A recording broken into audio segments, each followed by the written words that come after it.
Waking up in the intensive care unit, I could just hear my wife Grace's voice on the phone. Bits of her conversation drifted to me, and I suddenly realized she was talking about my will. Panic mixed with disbelief as I pretended to be dead, eager to fully understand the betrayal happening right next to me. The moment my eyes fluttered open, a harsh white glare assaulted my vision. Where am I? Why do I feel so weak and powerless? I muttered under my breath. The faint squeaking of sensors and the hum of machinery around me confirmed my fears. I was in a hospital. But how did I end up here? What had happened to me? As I struggled to piece together my thoughts, a sharp pain pierced through my consciousness, forcing a groan from my lips. An intense thirst clawed at my throat. Yet there was no one to offer me water, no soothing presence to ease my discomfort. Alone and confused, I lay there, surrounded by medical equipment I had never seen before. The 4 drips and sensors attached to me felt alien, as if I was more machine than man. My wife's voice, so familiar yet so distant, suddenly filled the room. My heart raced as I strained to listen, hoping for words of concern, but instead, I caught snippets of a conversation that chilled me to the bone. "Dr. Merritt, how is my husband? Will he remain in this state long? Perhaps we should consider more radical measures." Grace's voice, tinged with a false sweetness, did not sit right with me. The doctor's reply was cautious yet stern. "Don't anger God. Hope for the best. Your husband's chances are slim, but you mustn't give up. And try to spend less time near him. We wouldn't want any accidental infections." Grace's syrupy tone returned as she acknowledged the doctor's advice. "Of course, I understand. Thank you." The sound of her footsteps receding and the door closing marked her departure, but not before a cold exchange that left me reeling. The silence that followed was broken by the unexpected ring of a phone. It jolted me, the ringtone echoing strangely in the sterile room. With great effort, I strained to eavesdrop, despite my usual disdain for such acts. After all, under normal circumstances, I, James Williams, a successful restaurant owner, would never stoop so low. But confined to this hospital bed, I had no choice but to listen. "Hello, darling. Is that you? Your number seemed unfamiliar." "A will? Yes, I've written it. Yes, everything as I wanted." Grace spoke into the phone, her words slicing through the air with precision. The conversation that followed revealed her true intentions. She spoke of managing my restaurant, of inheriting everything once I was no longer there. As she continued, my heart pounded with a mix of fury and despair. How could she speak so callously about my condition, about my life, as if I were already gone?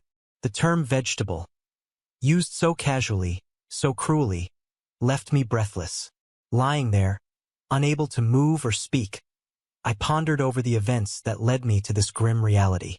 How had I ended up here? Who had saved me from the fiery car crash that I vaguely remembered? The answers seemed just out of reach, obscured by pain and betrayal. As these thoughts swirled in my mind, memories of earlier, happier times came to me. I remembered waking up early, enjoying the quiet of dawn while the city slept, the comforting routine of making breakfast, the crisp air on my terrace. Life had been simple, predictable, and fulfilling with my morning routines and my commitment to a healthy lifestyle as a vegetarian, which I never imposed on Grace. Yet here I was, grappling with a harsh new reality. As I lay there, the sound of Grace ending her call with "I love you, goodbye for now." I was left to ponder the depth of her deceit and the fragility of trust. The realization of her betrayal, confirmed by her own words, was a bitter pill to swallow, harder still to digest than any physical ailment could ever be. As I stood outside my restaurant, skillfully maneuvering a shovel to clear the snow off the steps, onlookers seemed intrigued by the sight of a well-dressed businessman handling such a mundane task. Henry, the janitor, watched me with a respectful nod. "You're quite skilled at this, James. Where did you pick up such extensive practice?" I flashed a smile, memories of my youth flooding back. "In the village, of course, at my grandfather's place on the distant outskirts. He had quite a lot of land there. I'm not much into hunting, but picking mushrooms, berries, or fishing. Always up for that." so there was a lot of snow there in the winter. You'd wake up, and it's dark in the hut, all windows covered in snow.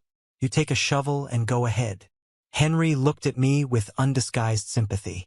He knew I was a good man, someone who never offended him with word or deed, and sometimes even stood up for him, especially in front of the administrator who enjoyed bullying those weaker than him.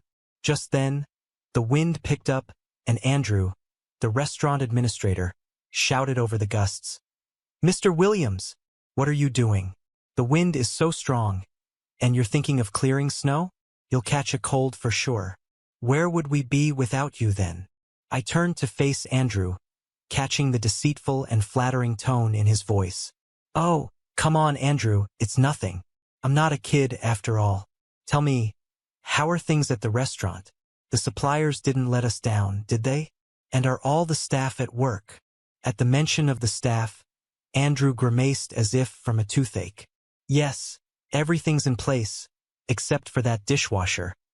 What's her name? Emma? No matter how much you scold her, she never comes to work on time." I handed the shovel back to Henry and looked disapprovingly at Andrew. "You very well know that Emma has 4 children, whom by the way she raises on her own. And I've asked you not to call her a dishwasher. Emma is a kitchen worker or a kitchen staff member. Learn to respect your subordinates. Without that, you can't build a proper workflow." The sharpness of my remark made Andrew shiver, and he glanced sneakily at Henry, who was grinning ear to ear. Ah, he heard it loud and clear. Look at him, grinning shamelessly. "Well, no matter, we'll sort it out. Let's just get rid of the boss first and then tighten the screws on everyone else." At that moment, Emma Fisher appeared from around the corner, hurrying as fast as she could to get to work, walking straight through the snow. "Oh, here comes Emma. So what's the excuse this time? Did the bus break down? Or did you come up with something more elaborate?"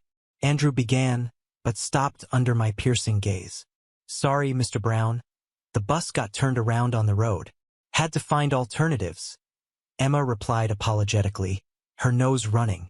"All right, off you go and make sure everything is in order. Clean the dishes thoroughly, so they squeak when I touch them," Andrew concluded with a stern look. Emma nodded and hurried towards the entrance door. At that moment, she awkwardly stumbled on a step, causing the sole of her boot to skid on the surface. I was the first to react, supporting Emma at the most dangerous moment. "Oh, thank you. I'm sorry for being so clumsy," she began to apologize.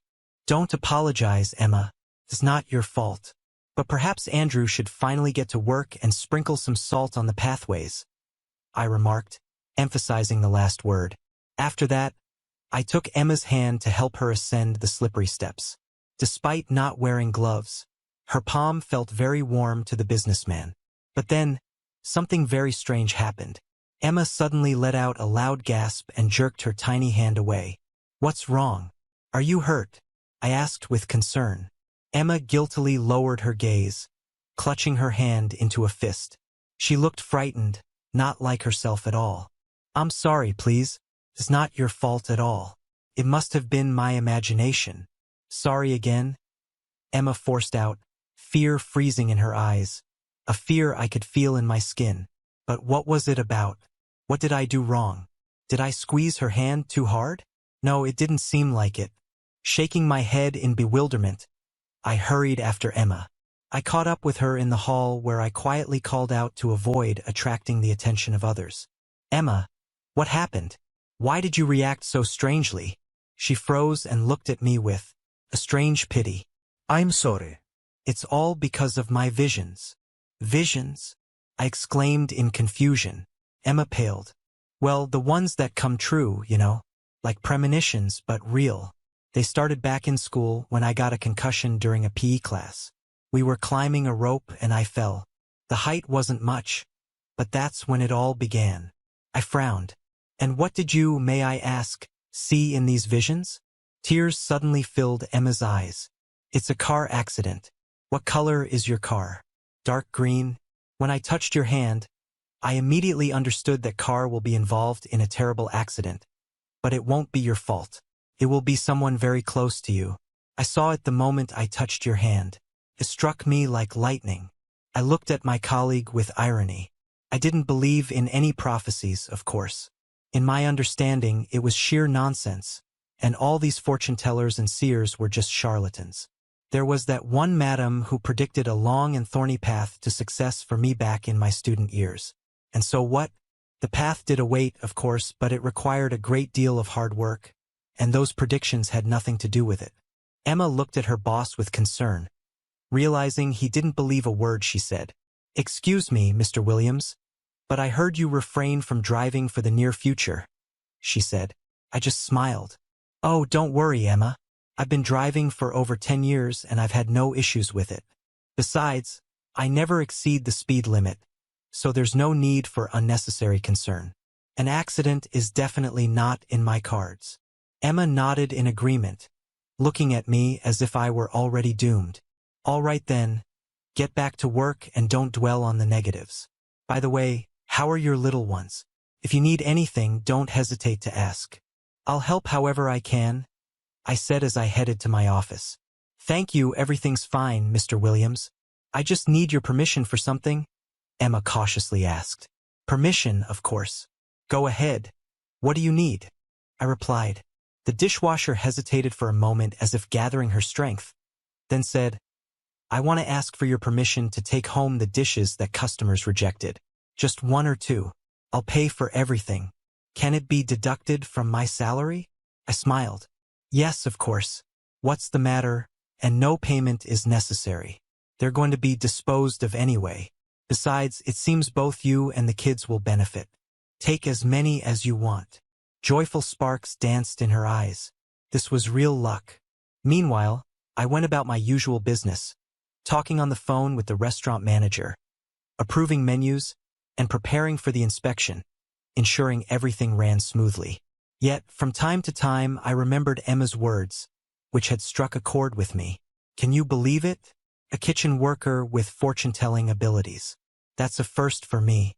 But soon, thoughts of a possible road accident faded away, making room for meetings with new suppliers, tasting new dishes, and discussing current restaurant matters with the administrator, maintaining an atmosphere of trust and cooperation. I gently resolved disputes, using the stick far less often than the carrot. Time passed unnoticed, crossing the 3-hour mark. The fury of the storm still raged, but its morning impact had diminished. The city's utilities surprisingly quickly took control of the situation and cleared most of the vital roads. Although there was still an hour and a half left in the workday, I decided to leave early today. An interesting plan had matured in my mind regarding how I could fill this February evening with an aura of love and romance. I decided to pampose my spouse with a gorgeous bouquet of roses, a bottle of wine, and something delicious from my own restaurant kitchen. While the last 2 items didn't take him much time, searching for flowers in the snow-covered city turned into a real quest. To my immense dismay, most of the flower pavilions were closed. Most likely, the owners of the stalls had decided that there would be hardly anyone interested in buying flowers on such a day. And just when I was almost losing hope, I noticed that one of the shops at the street corner was still open. With a joyous heart, I parked my car by the roadside and stepped inside. The pavilion smelled pleasantly of roses, tulips, and freshly imported. After all, it was the end of February, which meant Women's Day was just around the corner, leaving barely 2 weeks for preparations. Inside the flower shop, a friendly salesperson quickly helped me assemble the bouquet I needed. With my heart humming in anticipation of the romantic evening ahead, I made my way home, eager to surprise Grace, who seldom prepared dinner knowing I often ate at the restaurant. I brought with me fruit and vegetable platters, champagne, and a couple of exquisite dishes from Chef Frank, which he prepared exceptionally well. Arriving home, I decided against ringing the doorbell and instead used my key to enter. As I stepped into the hallway, soft music wafted from the bedroom. Assuming Grace was indulging in her series again, I headed to the kitchen with my bags. Placing the bouquet in the living room to surprise her later, I walked into the bedroom with a smile, only for my heart to sink as the bouquet slipped from my grasp, roses shedding petals in my sudden dismay. Grace wasn't there. The room was empty except for the TV blaring in the background. Where could she have gone, especially in such a snowstorm? Concern gnawed at me. She was not confident behind the wheel. A frantic thought struck me. I needed to check if the car was still in the garage. Just as I turned to leave the bedroom, an urgent news broadcast caught my attention. A foreign car had skidded off the city bridge, driven by an inexperienced driver. My heart raced. Could it be Grace? I had even transferred money to her card earlier for a new dress. Without a second thought, I dashed to my car and sped toward the bridge. The roads were treacherous, and my car slid dangerously on turns, but I managed to keep control, relying on my years of driving experience. Grace, however, had only recently started driving. Why had I encouraged her to drive today of all days? With the bridge just 2 miles away, my car slid once more. I slammed on the brakes, but they failed inexplicably. Faced with a life-threatening decision, swerve and potentially roll the car or crash head-on into another parked vehicle, I chose to swerve. My car rolled several times before crashing into a tree. The last thing I remember was the sharp smell of gasoline, hinting at the imminent danger of a fire. Now, here I lay in the hospital, surrounded by the constant beeping of life support machines, haunted by the realization that the girl from the news wasn't Grace but someone else. My thoughts were a whirlwind of confusion and betrayal. Grace had been seeing someone else all this time, someone she valued more than anything. And then there was the matter of the will. She had convinced me to draft it just a few months ago. At the time, it seemed insignificant, but now, every detail took on a sinister hue. As these thoughts tormented me, I made a decision to feign being in a coma, keeping my eyes tightly shut whenever Grace was near. I could feel her gaze on me, cold and calculating, her fingers itching to end my life by simply pressing a few buttons on the machines that kept me alive. The danger felt palpable, as if death were breathing down my neck. Just then, footsteps echoed in the corridor, causing Grace to retreat quickly. Dr. Merritt entered the room shortly after, discussing my case with a nurse. "It's just mind-boggling. She's ready to bury him alive, you know. Why marry such vipers?" he commented. Dr. Merritt approached my bed, noting aloud that some sensors seemed to be disabled. "Probably a malfunction. We'll need a specialist to check this, though it usually takes time for a patient to come out of a coma. I'm sure he'll survive against all odds. A miracle in such cases is quite possible," he said optimistically. The nurse, Erica, stayed behind to check the sensors. As she fiddled with them, I whispered quietly for water. Startled, she jumped slightly, then quickly regained her composure. "So, you've woken up? Why didn't you signal?" she asked. Gathering what little strength I had left, I pleaded, "Please don't tell anyone I've regained consciousness. Let it be our secret, at least for today." Although puzzled by my request, considering my wife's strange behavior, Erica agreed to keep my secret. "All right, I'll do everything I can, but you still can't drink. The most I can do is moisten your lips," she whispered, touching a wet piece of cotton to my lips. The relief, though minimal, was immensely comforting. As Erica set up an 4-drip to nourish my body, tears of gratitude welled up in my eyes. Her kindness in such a dire situation reinforced my resolve. They won't get my will and inheritance. I will recover and ensure Grace doesn't get a penny in the divorce, I thought determinedly, swallowing the bitter lump in my throat. With that, I drifted into a restless sleep, while Erica reported back to Dr. Merritt, who silently acknowledged her actions, choosing to keep my progress a secret from Grace. If I were in her shoes, I'd be praying for my husband's recovery, but this witch only thinks about her inheritance, he remarked, thankful for Erica's vigilance. Meanwhile, Grace had taken control of the restaurant, imposing her will with a fiery determination that left everyone under her gaze feeling small and insignificant. Her aggressive approach was a stark contrast to my more compassionate style, and it wasn't long before she began making drastic changes, including planning to install hidden surveillance cameras to monitor everyone's every move. Unaware of my gradual recovery, she continued her tyrannical rule, believing she had the upper hand. But I was determined to fight back, for my own sake and for the good of those who depended on me. "She only has 2 of her own, and 2 more from her husband's first marriage," the administrator added obligingly.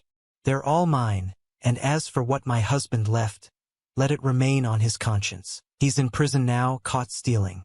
He thought the kids would help him reduce his sentence, but I managed to get his rights reversed," Emma muttered through tears. But Grace remained unmoved. Honestly, what Grace needed right now was a scapegoat to show her power to everyone else. And Emma, who had the misfortune of being caught in the crossfire, became just that. "So how about you, Fisher? Well, you're fired. You can go wherever you want," Grace concluded, gesturing towards the door. Despair froze in my eyes. But how could this be? Could she really dismiss me like some unwanted stray dog? The administrator didn't want to stay on the sidelines and contributed his 2 cents to the matter. "Oh, and I almost forgot, Fisher, don't count on your salary. You understand, right? The money will go towards compensating the damages." The news was a devastating blow. Realizing that I had been deceived by everyone who could, I went outside and exposed my heated cheeks to the freezing wind. Seeing this, Henry couldn't help himself and approached. "Shoo, dear, don't cry. Don't torment yourself, sunshine. You know Andrew is in favor right now. That's why he's doing whatever he pleases. And when Mr. Williams recovers, his reign will come to an end. And so that you don't end up completely without money, I'll allocate some from my pension for you. You can repay it whenever you can, no rush," said the janitor, embracing me by the shoulders. "Thank you, Henry, for your support and protection. You see, I was counting so much on this money, and then this happened. We're struggling with the kids in a rented apartment, and the landlady keeps raising the rent, saying, 'You receive child benefits so you won't become poor?' I replied, choking back tears. The elderly man shook his head, feeling sorry for me, to say the least. Such a good colleague, calm, diligent, never speaks ill of anyone. I washed dishes up to my elbows in hot water, and that's it. And this Andrew, the administrator, is a first-rate troublemaker." Henry remembered him from his work at the high school, where he had been a craft teacher for over 40 years. So this Andrew, when he was a student, behaved extremely insolently, humiliating those who were poorer than him or physically weaker. Henry once tried to shame Andrew, but it was all in vain, and then one dark night, the workshops for practicing crafts caught fire. Many blamed Henry then, saying he didn't put out his cigarette properly, but he had never smoked in his life and always observed fire safety precautions.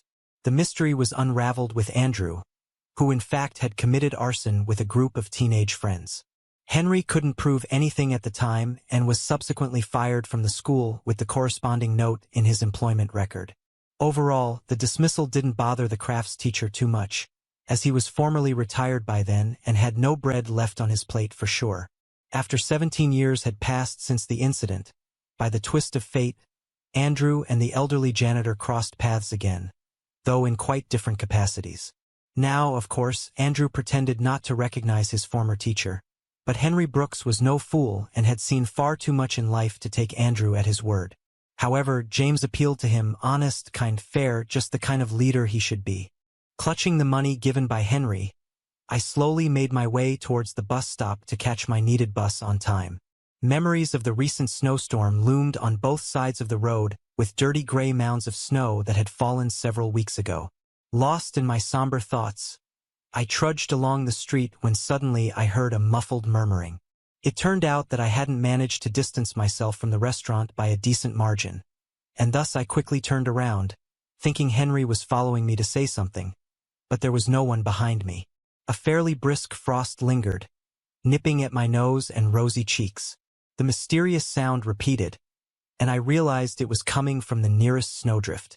Understanding that someone clearly needed help, I cautiously approached and froze in shock. There lay a man with a bloody head, groaning softly and unconscious on the dirty gray snow. My first thought was that the stranger had simply had too much to drink and had fallen, hitting his head, but when I leaned over the young man, I immediately realized he was as sober as a judge. Without a second thought, I lifted the unfortunate man under his armpits and tried to get him on his feet. He was gradually regaining consciousness, indicating that the initial shock from the injury was wearing off. "Damn! How could this happen? Bastards! Don't touch Jack!" the man muttered deliriously. Meanwhile, I stooped under the weight of the stranger's body, led him to Henry's shed, thinking that the injured man was simply delirious. I tried to ignore his muttering and persevered towards our destination. The man I had rescued was definitely a vagabond and could have frozen to death on the streets in such bitter cold. Seeing my flushed face, Henry understood everything without words. Taking the man from the other side, he, with my help, quickly laid him on the cot which had once been a folding sofa. Well, that's better now. Let's treat the wound on his head. He'll probably recover soon, Henry sighed in relief, taking out bandages, cotton, and antiseptic from the first aid kit. Can you manage? Shouldn't we call an ambulance? I asked anxiously, but the janitor just shook his head. No, dear, there's no need. Why distract people from more important work? I wanted to be a doctor in my youth, but I failed the entrance exams, then spent a year and a half in medical school, decided to become a nurse, but even there, luck wasn't on my side, so I had to become a laborer. But I know how to provide first aid, so don't worry. The lad is tough, street smart. He'll pull through, no doubt. My face immediately lit up with a sweet smile as the wounded man opened his eyes and began to turn his head from side to side, trying to understand where he found himself. Easy there, buddy, easy. Sudden movements aren't recommended for you right now. Just lie down and regain your senses. Do you at least remember your name? Henry cautiously asked. The guy forced a smile. Of course I do. Connor, that's my name. Sawyer, the last name. Got beaten up because of a dog. These rich kids wanted some fun with a victim, and they chose the dog, Jack. He's a street dog, you know. He settled near the meat pavilion, not afraid of people. So when I saw that villainy, I immediately rushed to help. I took down 2 on the snow, but the third one, the jerk, hit me on the head with something. Henry nodded sympathetically. Yeah, that kind of thing happens. Don't worry. Stay here as long as you need. I have firewood and a little stove here. You'll be as comfortable as can be. Connor gratefully looked at me, who hadn't passed by and helped him in his difficult moment. Sneaking a glance at my watch, I sighed sadly. Well, looks like I'll have to take a taxi now. There go my savings. I've already missed the bus. Connor sniffled with a guilty look and turned away to the wall. Then, feeling it was because of him, the vagabond said, Forgive me, for God's sake. I didn't mean for it to turn out this way. I've been having quite the adventures lately. 3 weeks ago, I pulled a rich guy out of a burning car. Maybe you heard about it? It was quite a loud incident. I paled and involuntarily looked at my palm, remembering what happened during the revelation regarding Mr. Williams' future. We heard, Connor. That was the restaurant owner, well, the one Henry and I used to work for. Henry replied for both of us. We don't work there anymore, at least I don't. I corrected him immediately. The guy shook his head sadly and winced from the pain. His neck was stiff, and any slightly sharp movement caused a spasm. Easy, my friend. Don't get agitated. And for saving our friend here, you deserve a special thank you. James was a very good person and probably still is. The janitor corrected himself. I just happened to be there. It's not really my territory, you see. Us vagabonds, we divide everything by districts, by yards. Step onto someone else's turf, and you'll quickly get your ribs cracked. But there, I saw it. An accident and a pillar of smoke rising from it. People were running around, wailing, but no one was rushing to save the man. The gas tank could have exploded at any moment. The vagabond began his story. Henry looked at his interlocutor with undisguised respect. Deep down, he had long concluded that Connor was a good man. Otherwise, would he have rushed to the defense of a stray dog? Unlikely. Connor took a deep breath and, touching the wound on his temple with his fingers, continued. As soon as I saw that someone could burn alive, I ran straight to the car. I smashed the glass with a cobblestone and started pulling him out of the car. And all around, there was noise, chaos, people shouting that the fuel tank would soon explode. It was all true, but you can't just leave the driver. Anyway, I made it, dragged him about 10 meters away, and then it went off. You, my friend, are a true hero, to just throw yourself into the fire for our James, Henry said sorrowfully. I looked warmly at the rescued boy and caught myself thinking that all this seemed somehow not accidental. Connor saved James. I saved Connor. After that, it was hard to believe in coincidences. Since I couldn't delay any longer, I called a taxi and went home, where 4 hungry children were waiting for me. Nathan, Anna, Peter, and Emily. At the same time, lying in the hospital bed, I gradually came back to my senses. Although my strength was minimal and I could barely manage to hold a spoon or fork, Erica and Dr. Merritt had skillfully kept Grace in the dark for 5 days. She believed I was still in a coma and was planning to disconnect me from the life support to claim her inheritance. On the 5th day, I called Erica over and asked for her help with a daring plan. "I need to leave for a short while. Do you understand?" I asked the nurse. Erica looked at me incredulously. Less than a week ago, I had emerged from a coma, and now here I was, plotting an escape. "James, excuse me, but I won't take such responsibility. What if something happens to you? What should I do then, stand trial?" Erica objected. Desperation flickered in my eyes. "Well, help me be a human, will you? I'll sign any document you want about understanding the consequences and relieving the clinic of all responsibility," I pleaded. Erica hesitated, her face a portrait of conflict, yet understanding the urgency, especially given Grace's ruthlessness. "Fine, I agree, but only if we go together, okay? It'll be calmer for both of us." Just in the evening, a couple of hours before lights out, she proposed, and I nodded in agreement. "Okay, Erica, but let's keep this between us. Not even Dr. Merritt should know, so that no one else knows," I insisted with a hopeful look. Erica nodded and began preparing for our covert departure. She gathered necessary medicines and even borrowed a walking stick from the clinic.